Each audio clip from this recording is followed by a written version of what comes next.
Hello everyone. दोस्तों, जब भी सेविंग्स की बात आती है और इन्वेस्टमेंट्स की बात आती है तो हमेशा बात होती है स्टॉक मार्केट। लेकिन स्टॉक मार्केट में तो रिस्क है।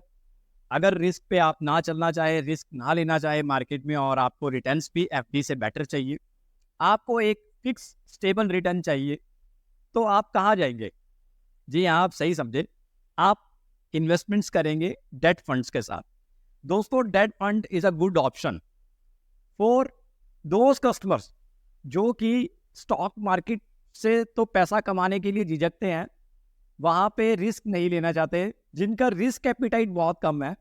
तो उनके लिए सबसे बेस्ट वे आउट है कि अगर एफडी से बेटर रिटर्न लेना है तो डेट फंड से बेस्ट ऑप्शन मार्केट में नहीं मिलेगा आपको।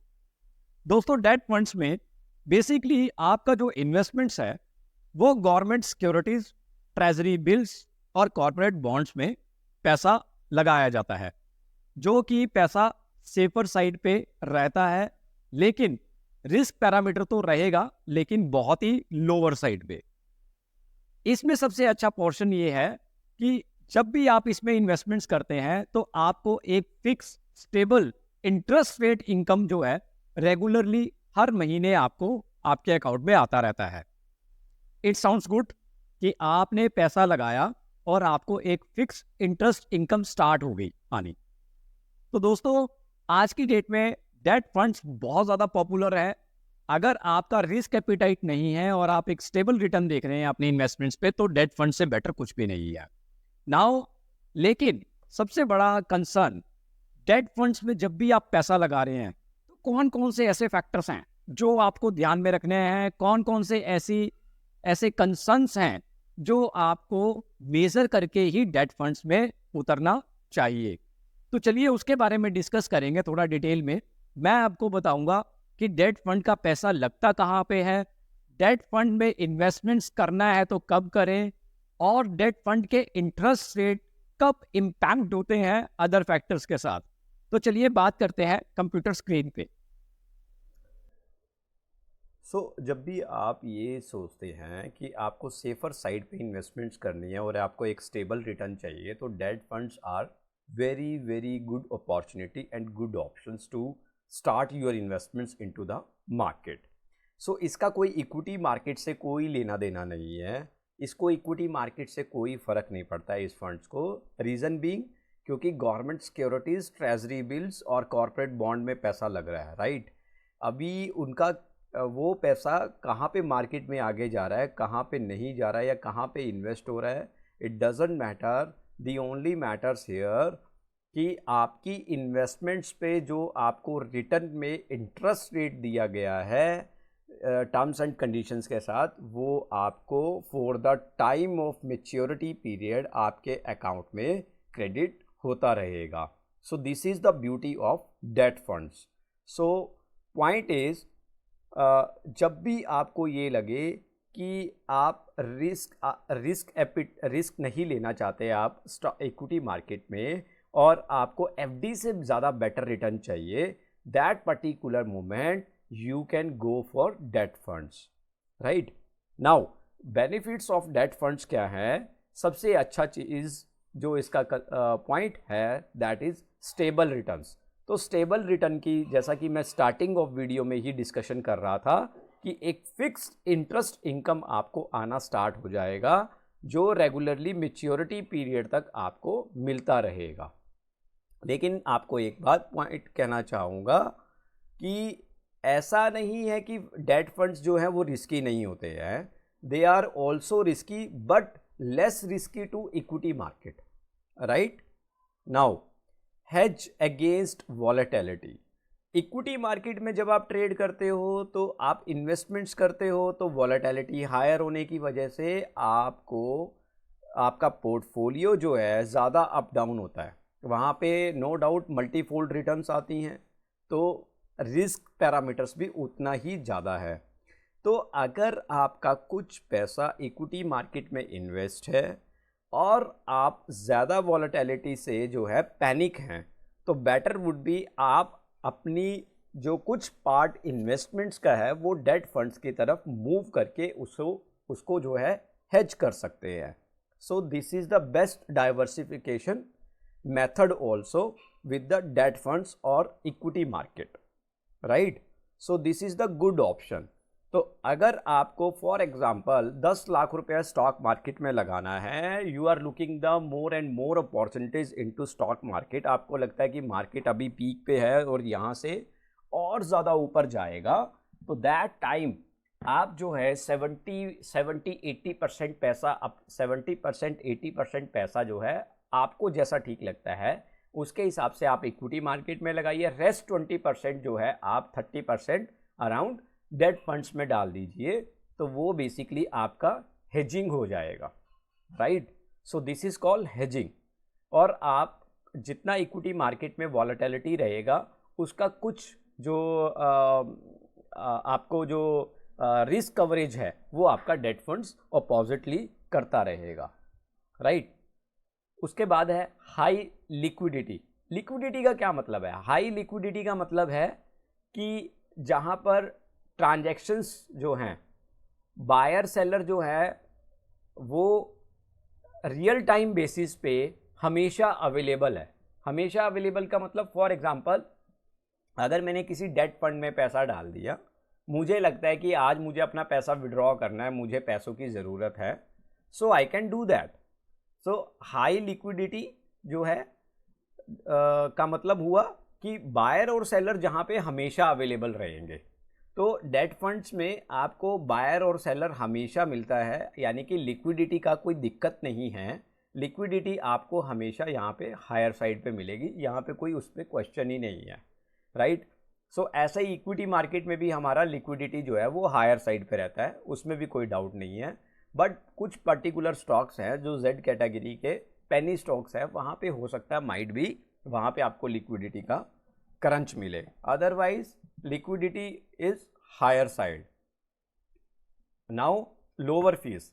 फीस की अगर बात करें, देखिए आप कोई भी सेगमेंट्स में जब भी आप अपना इन्वेस्टमेंट स्टार्ट करते हैं तो वहाँ पे फीस और चार्जेस का बड़ा कंसर्न आता है। सो डेट फंड का एक और बेस्ट पॉइंट ये है कि यहाँ पे बहुत ज़्यादा हायर फीस आपको नहीं पे करना पड़ता, बहुत ही नॉमिनल सा लोअर फीस होता है, राइट? 0.5% के लगभग या 1% के लगभग। सो पॉइंट इज़ कि उसके अलावा जो है आपको बाद में कुछ ट्रांजैक्शन पे पैसा पे नहीं करना पड़ता। सो वन टाइम आपको चार्ज लगता है।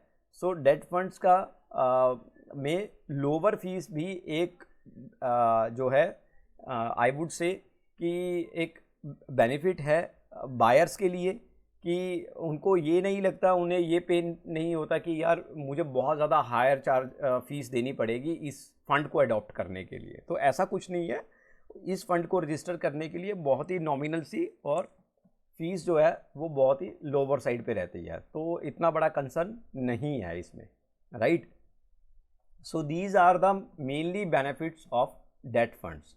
अभी जो सबसे बड़ा मेजर कंसर्न आता है दैट इज़ कि जो ये हम बॉन्ड्स में पैसा इन्वेस्ट कर रहे हैं, कॉर्पोरेट बॉन्ड्स में या गवर्नमेंट सिक्योरिटीज़ में या ट्रेजरी बिल्स में पैसा लगा रहे हैं, इस पे जो आपको इंटरेस्ट रेट मिल रहा है, तो क्या वो इंटरेस्ट रेट आपकी डेट इन्वेस्टमेंट्स वैल्यूज़ को कहीं पे इम्पैक्ट करेगा, कहीं पे इफ़ेक्ट करेगा कि आपको कभी ये फील हो कि यार मुझे बहुत कम इंटरेस्ट मिल रहा है, मतलब मार्केट के अकॉर्डिंगली मुझे बहुत ज़्यादा मिलना चाहिए था इंटरेस्ट, तो मुझे बहुत कम मिल रहा है। सो पॉइंट इज़ वो कैसे आपको मेज़रमेंट करना है ये भी समझ लीजिए।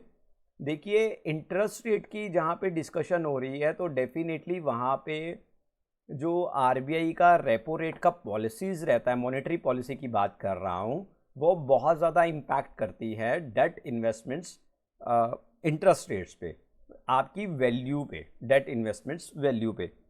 तो वो कैसे इम्पैक्ट करती है उस चीज़ को अच्छे से समझ लीजिए। आपके सामने दो बॉक्सेस बने हुए हैं, लेफ्ट साइड वाला और एक राइट साइड वाला एरो के साथ।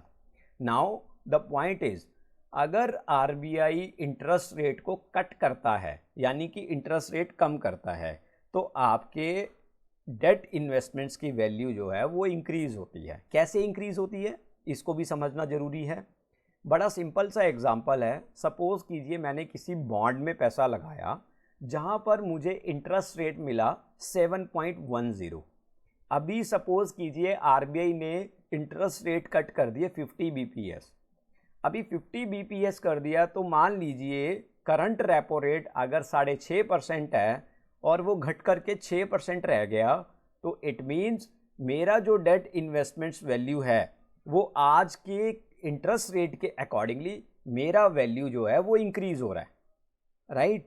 सो I hope you understand the my point कि किस तरीके से यहाँ पे ये चीज़ बताई गई है कि आरबीआई अगर इंटरेस्ट रेट कट करता है तो आपके डेट इन्वेस्टमेंट्स की वैल्यू जो है वो कैसे इंक्रीज होती है। I hope it is clear to all of you.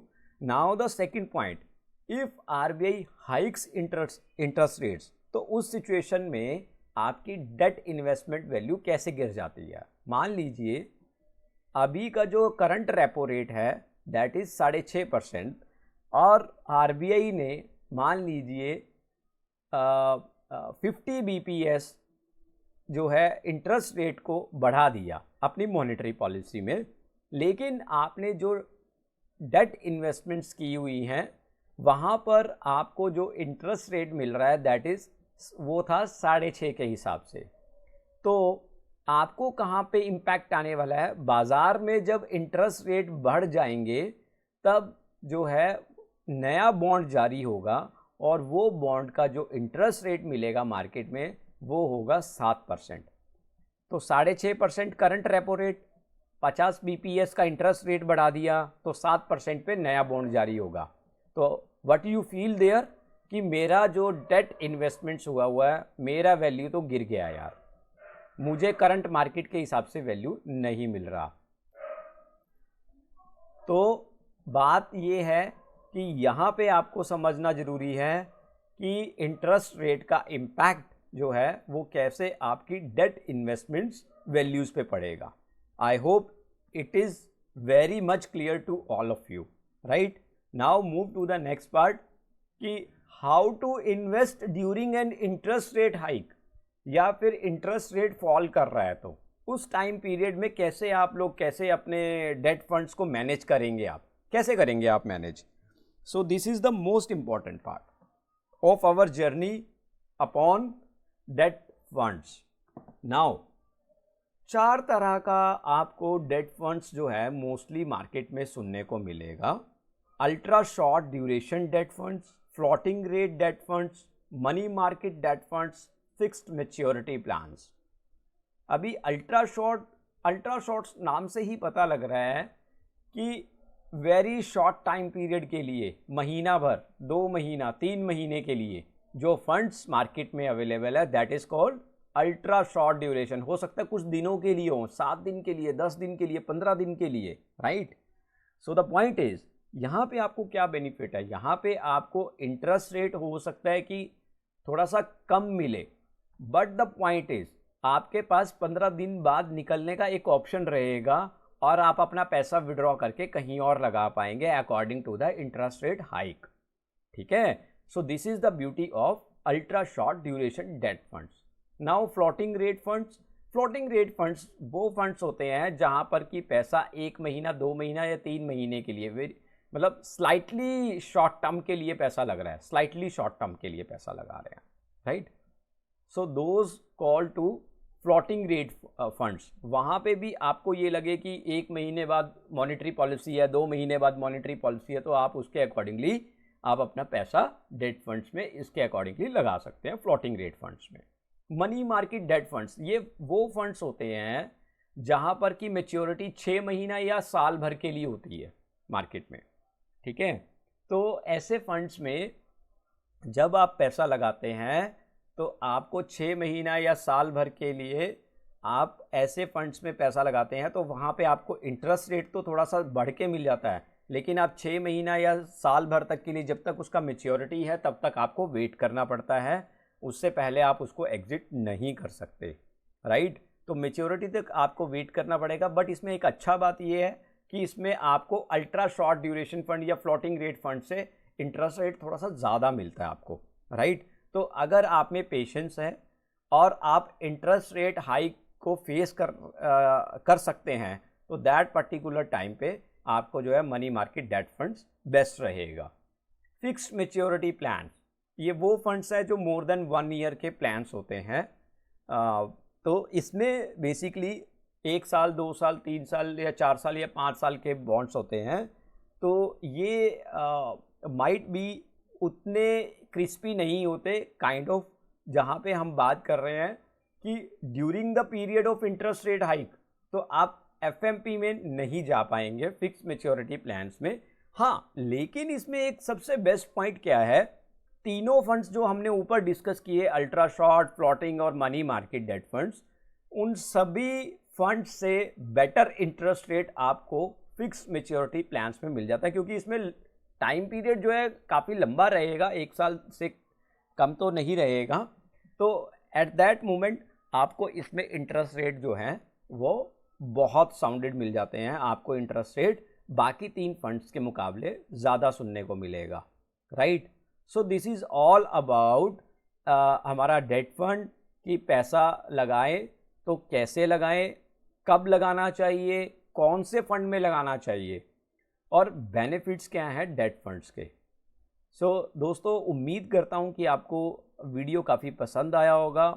Keep learning, keep watching my videos and keep sharing my videos to other colleagues or your family members. Thank you so much. Thank you very much. Thank you.